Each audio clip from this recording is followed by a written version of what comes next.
My fiancé announced, "I'm legally changing my first name. Your mom and I have the same name, and it's weird." My mom had passed away 6 months earlier. That name was all I had left of her. I said quietly, "Do what you need to do." Then I ended the engagement that same night. When she realized why I'd gone completely silent. I, 30 male, work as a pest control technician. I drive a company truck. I crawl under houses. I deal with termites and roaches and the occasional raccoon that's decided your attic is an Airbnb. It's not prestigious. People make faces when I tell them what I do at parties. But it pays $54,000 a year, and I'm working toward getting my own license, so I can eventually run my own operation. For now, I show up, I do the work, I go home. My mom died 6 months before this story happened. Pancreatic cancer. Diagnosed in March, gone by August. 5 months from something doesn't feel right to a hospital bed to nothing. She was 58 years old. She was a school cafeteria worker for 24 years. She knew every kid's name, every allergy, every kid who couldn't afford lunch. She'd quietly cover those trays herself, and nobody ever found out until after she was gone, and the school did a little memorial, and 3 parents came forward saying she'd been paying for their kids' meals for years. That was my mom. She didn't make a lot of money, and she didn't have a lot of things. When she died, I inherited a 2009 Honda Accord with a dent in the rear bumper, a Corningware set missing 2 lids, and about $3,200 in a savings account she'd been building since I was born that she called my emergency fund. That's everything. The sum total of her material existence. And her name. She had her name. I'm not going to say what it was in this post, but it's a classic name. The kind of name that was popular in the 60s. Not trendy, not unique, just solid. My mom loved her name. She had it monogrammed on a tote bag she carried everywhere. She signed her Christmas cards with it in big loopy letters. When I was a kid and I'd call for her from another room, she'd yell back, "That's my name, don't wear it out." Every single time. Never got old to her. My fiancé has the same first name. Exactly the same. That's actually how we met. A mutual friend introduced us and said, "You'll never believe this, she has your mom's name." It was a conversation starter. My mom thought it was hilarious. The first time I met, my mom pointed at my fiancé and said, "I like you already, you got a great name." And they both laughed and my mom winked at me, and that was that. My mom met my fiancé 4 times before the diagnosis. Each time, the name thing was a running joke. The 2 of us, my mom would say. My fiancé played along. She seemed to genuinely find it endearing. When my mom got sick, my fiancé sent her a card that said, "From one name to another, you've got this." My mom kept that card on her nightstand until the day she died. I still have it. It's in a box in my closet. After my mom passed, the name thing changed for me. I can't explain this in a way that sounds rational because grief isn't rational. But hearing my fiancé's name, saying it, thinking it, seeing it on her mail, became this strange double-edged thing. It hurt because it reminded me, and it comforted me because it reminded me. Both at the same time, like pressing on a bruise. You know it'll ache, but you do it anyway, because at least you can still feel it. My fiancé knew this. I'd told her, early in the grief, that hearing her name was hard sometimes, but that I was grateful for it too. She'd held my hand and said, "I'm glad my name means something good to you." That was month 2. By month 5, she'd change her tune. It started with small comments. "It's kind of weird when your dad calls me by name because I know he's thinking of her." Or, "Your aunt keeps doing a double take when someone says my name at family stuff." Or, "I introduced myself at your cousin's party and your uncle got this sad look and I felt so awkward." I try to be understanding. I said it must be uncomfortable to feel like your own name carries someone else's weight. I said it would probably get easier with time. I said my family wasn't trying to make her feel weird. They were just grieving. She'd nod and say, I know, and then bring it up again the next week. Then about 6 months after my mom died, we were eating dinner at the kitchen table. I made tacos, nothing special.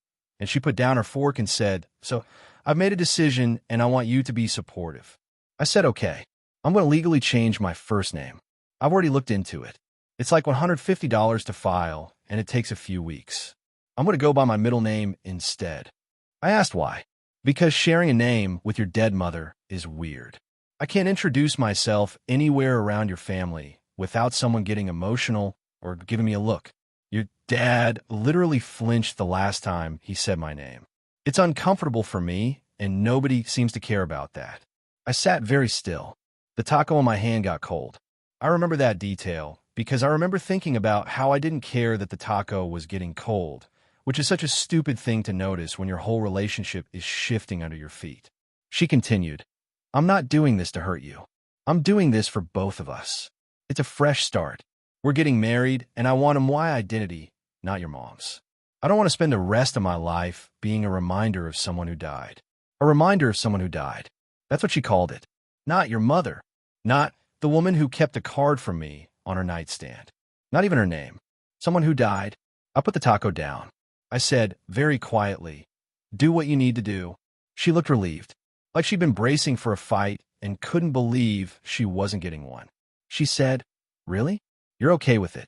I said, do what you need to do. She reached across the table and squeezed my hand and said, thank you for understanding, babe. Then she picked up her phone and started looking up the name change process while we sat at the table with cold tacos. I watched her scroll. She was already looking at how to update your name on social media articles. She was excited. She was relieved. She'd been carrying this around like a burden, and now she was free of it, and she was already moving on to the logistics. I waited until she went to bed. Then I sat on the couch in the dark for about 2 hours. I didn't cry. I was past crying by that point in my grief. 6 months in, the tears have dried up, and what's left is this dense, heavy thing that sits behind your sternum and doesn't move. I just sat there thinking. Here's what I thought about. I thought about my mom saying, that's my name, don't wear it out. I thought about the card on the nightstand. I thought about the fact that in 6 months, this woman had gone from, I'm glad my name means something good to you, to I don't want to be a reminder of someone who died. I thought about what marriage to this person would actually look like. Every holiday, every family gathering, every time my dad's face did the flinch thing, would she resent it? Would she resent him? Would she resent the memory of my mother for making her uncomfortable in a room? And then I thought, she called my mom someone who died. Not by her name. Not even your mom. Someone who died. Like my mother was an inconvenience that hadn't fully cleared the room yet. At about midnight, I took the ring box out of the dresser drawer where she kept it at night. I put it in my truck. I went back inside and slept on the couch. In the morning, I told her the engagement was off.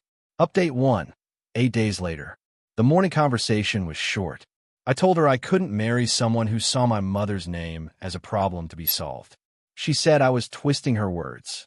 I said her words were pretty clear. She said I was still too deep in grief to think rationally and that I needed therapy, not a breakup. I said maybe I needed both, but the breakup was happening regardless. She asked for the ring. I said no. I bought it. It was mine. She said she'd look into her legal rights. I said go ahead. In our state, the engagement ring is the property of the giver if the engagement is broken by either party. I'd already checked. She hadn't. She moved out over the next 3 days. Went to her parents' house. She had a key, but I didn't change the locks because she left voluntarily and returned the key without me asking. Small mercy. Then the family campaign started. Her mom called me 2 days after she moved out. Her mom is an office manager for a dermatology practice. Very organized. Very controlled. The kind of woman who speaks in complete paragraphs like she's reading from a prepared statement. I need you to understand what you've done to my daughter. She made a perfectly reasonable request about her own identity, her own name, which she has every right to change, and you've punished her for it by taking away her future. She's devastated. She can barely eat. I raised her to know her worth, and right now she doesn't feel worth anything, and that's because of you. I said, she told me that sharing a name with my dead mother was weird, and that she didn't want to be a reminder of someone who died. My mom has been gone for 6 months. Her mom paused. Then, she was expressing a valid discomfort. Sharing a name with a deceased person is uncomfortable. You can't expect her to carry that forever. I didn't expect her to carry anything. I expected her to understand why it mattered to me. She didn't. You're being selfish. This was about her name, her identity, and it was about my mother. The two things existed at the same time. She decided hers mattered more. I decided my mom mattered more. We're both allowed to do that. We're just not allowed to do it together. Her mom called me emotionally stunted and hung up. Pretty clinical insult for a dermatology office manager, but okay. Her dad didn't call. Her dad is the kind of guy who lets his wife handle conflict and then comes in later to quietly assess the damage. I always liked him. He texted me about 4 days later. I don't fully understand the situation, but I'm sorry it came to this. Take care of yourself. That was it. Her dad is a good man, and I hope he knows that. Now here's where the entitlement went from annoying to genuinely unbelievable. About a week after the breakup, my ex posted on her private social media, the kind of account where she had about 300 friends, not public. A mutual friend sent me a screenshot because she thought I should see it. The post said, "Sometimes you try to be sensitive to someone's grief, and it still isn't enough."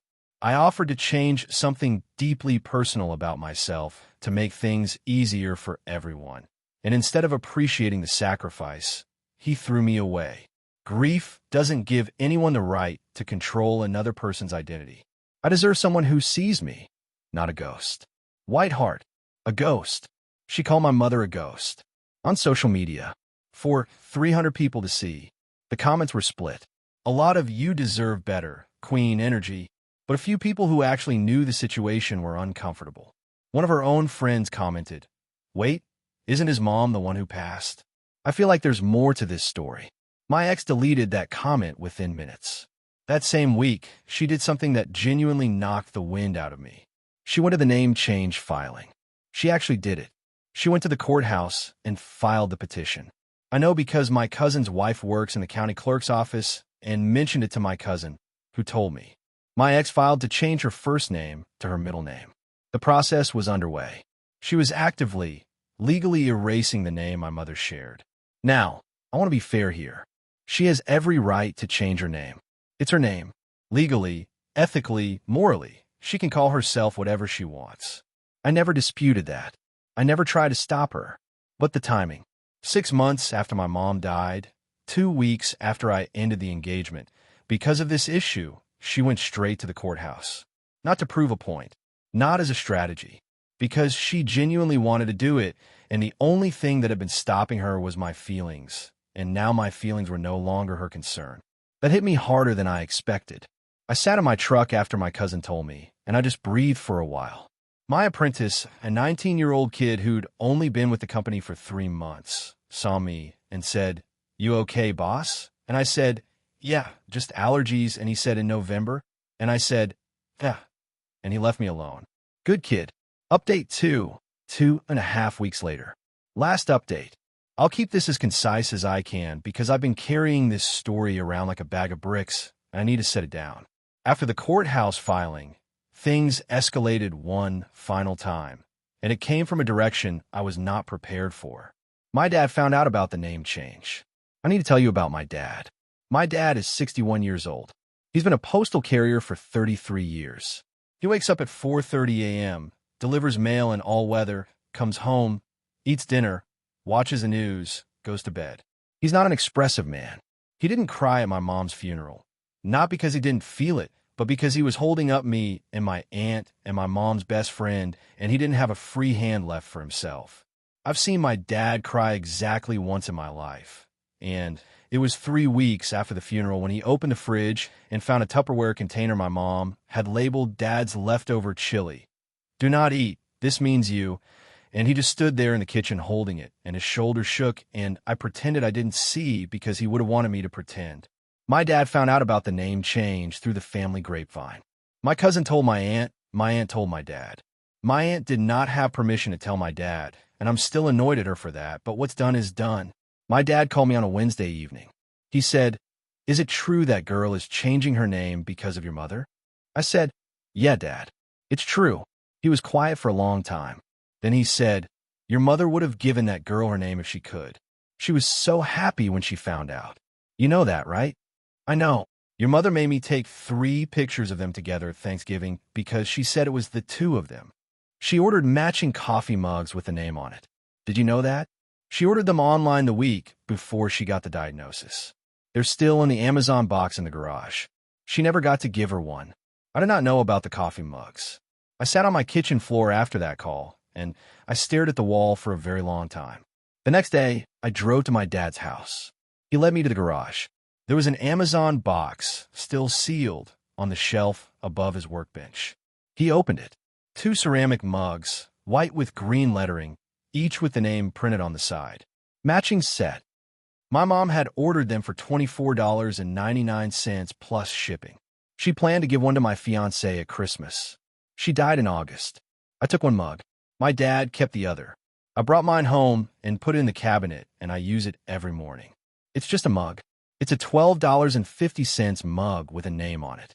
But I drink my coffee out of it every single day, and when I hold it, I can hear my mom saying, "That's my name, don't wear it out," and it's the closest I can get to having her in the room. Okay, the final escalation. About a week after my dad told me about the mugs, my ex made one more play. She had her best friend reach out to me, not to advocate for the relationship, but to deliver what she apparently considered a peace offering. Her friend texted me saying, "Hey, she wanted me to tell you that she's going through with a name change, but she wanted to offer you the chance to have input on the new name she chooses. She thought maybe you could help pick something, like together, as closure." Read that again. She wanted me, the man who ended the engagement, because she was erasing a name that connected her to my dead mother, to help her pick the replacement name, as closure. Like we were collaborating on a creative project, instead of standing on opposite sides of the worst thing that's ever happened between 2 people who used to love each other. I texted back, "No thank you." Her friend said, "She's really trying here." I said, "I appreciate that. My answer is still no." Her friend said, "Can I ask you something honestly? Do you think you'll ever be able to forgive her?" And I thought about it, really thought about it. Not for her, for me. Because that's the kind of question that bounces around in your head at 2 a.m., whether you want it to or not. I said, "I don't think she did anything that requires my forgiveness. She made a choice about her name. I made a choice about my life. We both did what we felt we needed to do. I just can't build a marriage with someone who looked at the last living connection I had to my mother and saw an inconvenience." Her friend didn't respond to that. I think it was the most honest thing I'd said through the entire process, and honest doesn't always land the way people want it to. That was 2 weeks ago. I haven't heard from my ex since. I don't check her social media. I know from the family grapevine that the name change is still processing. Apparently, it takes about 6 weeks after the court hearing. I know she's still at her parents' house. I know her mom is still telling anyone who'll listen that I'm using grief to manipulate women, which is a creative interpretation of a man quietly ending an engagement and asking to be left alone. The ring. I returned it to the jeweler. It was a $4,800 ring, modest by the standards of the internet, but the most expensive thing I'd ever bought. The jeweler gave me $3,100 back, which is the standard resale hit. I put the money in the emergency fund my mom left me, the $3,200 account. So it's sitting at about $6,300 now. Still calling it Mom's emergency fund. Still not touching it unless things get dire. My dad comes over for dinner every Thursday now. We don't talk much. He eats whatever I make. I'm learning to cook, badly, but he eats it without complaint because that's who he is. Last Thursday, I made spaghetti, and it was objectively terrible, and he ate the whole plate and said, "Your mother would have thrown this at me." And we both laughed, and it was the first time we'd laughed together since August. Not a big laugh, just a small one, but it was real. I drink my coffee out of the mug every morning. My dad drinks his out of the matching one. 2 mugs my mom ordered from Amazon for $24.99 plus shipping, sitting in 2 different kitchens, holding the same name. She was right. It is a great name, and I will not let it wear out.